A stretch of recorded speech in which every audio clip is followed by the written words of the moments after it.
¿Existen injerencias buenas y malas? Para Washington parece que sí. En medio de escándalo por las nuevas acusaciones sobre la trama rusa, ex altos cargos de la CIA reconocen que su nación tiene un largo historial de intentos de influir en elecciones de otros países, aunque por razones que consideran buenas. Estas declaraciones han sido polémicas. Ahora me acompaña nuestro compañero Emilio Zamora para hablarnos de esta situación, ¿no?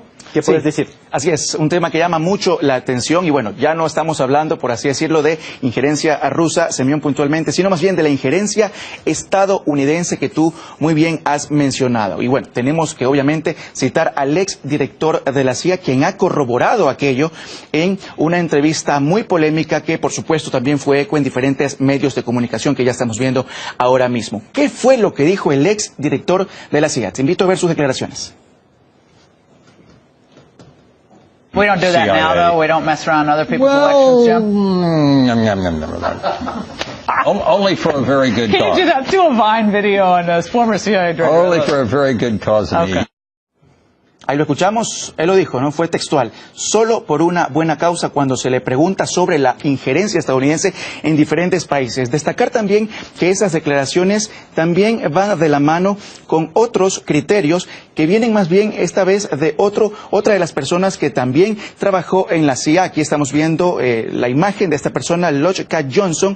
Él, es importante destacar que en la época del 70, él estuvo vinculado con la CIA y también con el Senado, pero actualmente él se desempeña como catedrático, como profesor de la Universidad de Georgia, y lo que él ha manifestado es algo bastante impresionante, es que él corrobora que la CIA siempre trabajó con la injerencia política en los diferentes países latinoamericanos y lo hicieron de diferentes maneras. Por ejemplo, acá, invirtiendo mucho en papelería, en cartas, enunciados, comunicados, para de alguna forma influenciar en la opinión pública, en la opinión internacional, y también destaca que se utilizaron los conocidos ahora, ¿no?, como fake news o noticias falsas para también de alguna forma poder influenciar en la población.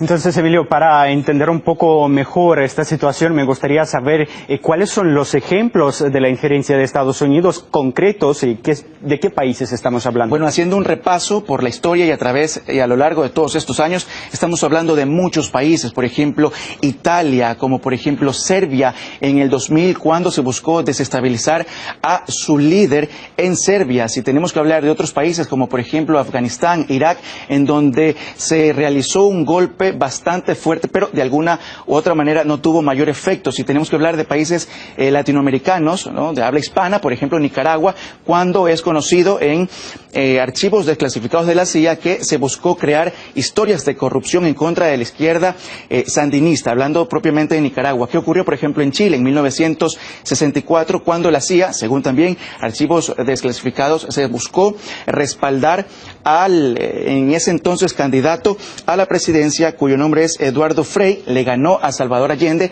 Se menciona que también ese fue un golpe de la CIA. Y también, por supuesto, ¿por qué no hablar en ese entonces, 1996, en la época de Boris Yeltsin, cuando se dijo que Bill Clinton de alguna manera no respaldó o ayudó al entonces presidente de Rusia? Hablando un poco sobre el repaso de la historia. Ahora, ¿qué te parece, Semyon, si vamos a ver un poco las conclusiones que llaman muchísimo la atención por la ironía y el sarcasmo? Las conclusiones de estos dos directivos de la CIA, ¿no?, que reconocen la injerencia estadounidense, pero mira las conclusiones, en donde manifiestan que Estados Unidos es un país que de alguna manera respalda y construye democracias en países que ya hemos mencionado, y a diferencia cuando tienen que compararlo con Rusia, que más bien manifiestan que Rusia es el gran destructor de las democracias. Reiteramos, este criterio es de los dos ex directivos de la CIA. Irónico. Parece un doble rasero, Emilio, ¿no? Porque Estados Unidos piensa que interfiriendo pues está regalando las democracias a otros países. Gracias, Emilio, por esta información. Y hemos hablado de este asunto con Fernando Suárez del Solar, fundador del movimiento pacifista Guerrero Azteca Peace Project. En su opinión, Washington usa dobles estándares e impone a otros su idea de democracia. Estados Unidos siempre ha manejado la doble moral, el doble discurso, según sus conveniencias. En este caso, el gobierno del presidente Trump quiere no hablar de una injerencia rusa en los comicios electorales, mas sin embargo el pueblo o el Partido Demócrata es el que está tratando de inmiscuir una injerencia del sistema ruso en el sistema de elecciones en Estados Unidos. Aquí lo interesante es de que le están dando una sopa de su propio chocolate a Estados Unidos. Se han metido en América, en Latinoamérica, se han metido en Irak, se han metido en Afganistán, tratando de imponer, según ellos, un marco democrático en elecciones políticas, y ahora le están dando la misma tajada a Estados Unidos cuando aparentemente hay injerencias extranjeras en el sistema electoral en las elecciones pasadas. La cuestión kurda y la situación en Siria también se entra en la agenda del Grupo Internacional de Debate Valdai que se celebra en Moscú. La reunión dedicada a Oriente Medio cuenta con la participación de expertos y políticos de la región del más alto nivel. El ministro de Exteriores ruso, Sergei Lavrov, criticó en esta plataforma la utilización de las aspiraciones de los kurdos por terceros para alcanzar sus objetivos geopolíticos. Boris Kuznetsov nos cuenta más datos. La situación en Siria ha centrado la temática de esa conferencia, pero también de la celebración de esa sesión podemos destacar la participación de Sergei Lavrov, el canciller ruso, también de su homólogo iraní Javad Zarif y también de la asesora del presidente Bashar al-Assad, Hussein Shaban. Y pues Sergei Lavrov ha expresado su inquietud de que los kurdos pueden ser fácilmente manipulados en los intereses geopolíticos de terceras partes. Así, vamos a recordar que Moscú anteriormente declaraba que Estados Unidos podría estar instigando los intereses nacionalistas entre los kurdos, lo que podría desembocar en la desintegración territorial de Siria. Naturalmente, Sergei Lavrov ha declarado que hay que respetar las aspiraciones de vivir según su historia, según las tradiciones de los kurdos, pero ellos pueden ser fácilmente engañados. En general, también hablando sobre el arreglo en Siria, Sergei Lavrov ha declarado que ahora mucho va a depender no de los pasos que puede implementar Rusia, sino de lo que no va a hacer Estados Unidos. Así prácticamente he apuntado de que Washington está estropeando todo el progreso logrado por Rusia en lo que se refiere a la estabilización en el país. Así, según Sergei Lavrov, en las zonas controladas por Estados Unidos, los yihadistas pueden fácilmente recuperar sus fuerzas. Y también, según Sergei Lavrov, lo que Estados Unidos ahora está haciendo en Siria es simplemente jugar con fuego. Ahora necesito escuchar las declaraciones más relevantes sobre la estabilización de la situación en Siria. Creo que el éxito de la normalización en Siria no depende tanto de qué más puede hacer Rusia, sino de lo que no haga Estados Unidos. Sería mejor que dejaran estos peligrosos juegos que llevan a la desintegración del Estado sirio. Las políticas de Estados Unidos de tener en primer lugar presencia militar en el terreno sirio y de abusar de la población local para promover sus regímenes y su diseño del futuro de Siria son peligrosas. Hay que hacerlas frente y deben parar. Cuando hemos sido capaces de derrotar a la mayoría de los terroristas en Siria, los estadounidenses y los turcos impiden que lleguemos a una solución política y crean zonas de seguridad para los terroristas en el terreno. Otro tema al cual ha atraído la atención Sergei Lavrov ha sido el tema de la tensión en la zona limítrofe entre Israel y Siria. Así recientemente se registró un episodio de enorme tensión cuando las fuerzas aéreas de Israel han realizado la incursión, han atacado las instalaciones de la base militar siria cerca de Palmira. Y bueno, ha sido supuestamente la reacción a la aparición de un avión no pilotado que presuntamente pertenecía a Irán y presuntamente apareció en el espacio aéreo de Israel.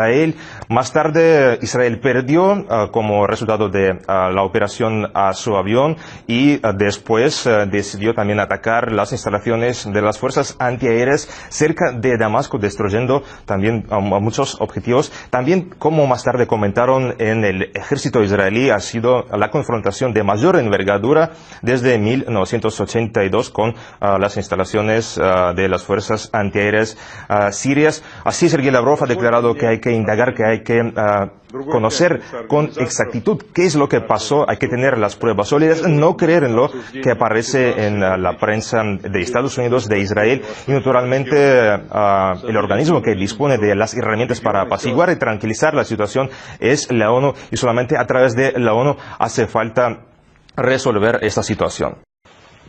La orden del presidente colombiano Juan Manuel Santos de trasladar un masivo contingente de soldados a la frontera con Venezuela no pasó desapercibida por la República Bolivariana. El despliegue ocurrió en el marco de la visita del jefe del Comando Sur de los Estados Unidos a sus bases en Colombia. El lunes, el fiscal general venezolano reaccionó así.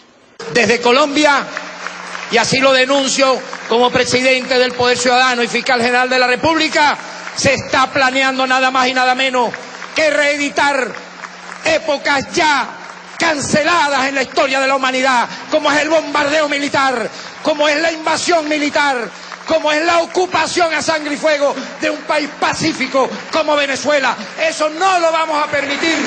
Sobre este tema habló el miércoles la canciller colombiana. Salía de un encuentro del llamado Grupo de Lima, compuesto por gobiernos antagónicos al presidente Maduro.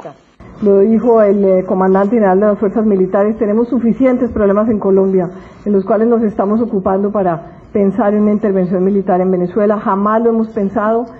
Casi al unísono, el presidente de Perú hizo un anuncio polémico. Su gobierno decidió que la presencia de Maduro en la octava cumbre de las Américas ya no era bienvenida. El presidente venezolano respondió el jueves durante una rueda de prensa con medios internacionales. Mostró la carta de invitación a Lima, que llegó a su despacho el miércoles 14 a las 4 de la tarde, y dijo que iría al encuentro como sea. Porque llueva, truene o relampaguee, por aire, tierra o mar, llegaré a la cumbre de las Américas con la verdad de la patria de Simón Bolívar y de Antonio José de Sucre. Allí llegará la verdad de Venezuela a la cumbre de las Américas. En la ronda de preguntas consultamos al presidente por el inusual despliegue militar de Colombia. Considera que a pesar de que se hizo tras las giras de Rex Tillerson y Kurt Tidd, confía en el destino de paz que une a ambas naciones. En filas militares colombianos no quieren un conflicto y no se van a prestar a un conflicto con Venezuela. Me consta firmemente que en filas militares colombianas respetan la soberanía de Venezuela. Así que por eso saludé, Erika, que por fin el presidente Santos, ya al final de su gobierno, se haya ocupado del norte de Santander, se haya ocupado de Cúcuta.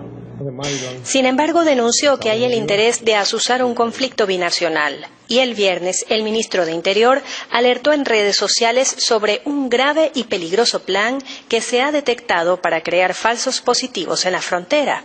Dijo que tiene pruebas contundentes sobre la captación y reclutamiento de 150 venezolanos que han cumplido con entrenamiento militar por parte del Ejército de Colombia, a quienes se les ha suministrado documentos de identidad de ese país. Maduro ordenó al ministro de la Defensa reportar la situación al alto mando militar colombiano. Puertas adentro no han faltado los incidentes. El miércoles, parte de Caracas y de los estados Vargas y Miranda amanecían sin servicio eléctrico. El ministro del área dijo que fue un acto vandálico y terrorista y la falla afectó por varias horas tanto al metro como al Banco de Venezuela. Unos eventos que suman tensión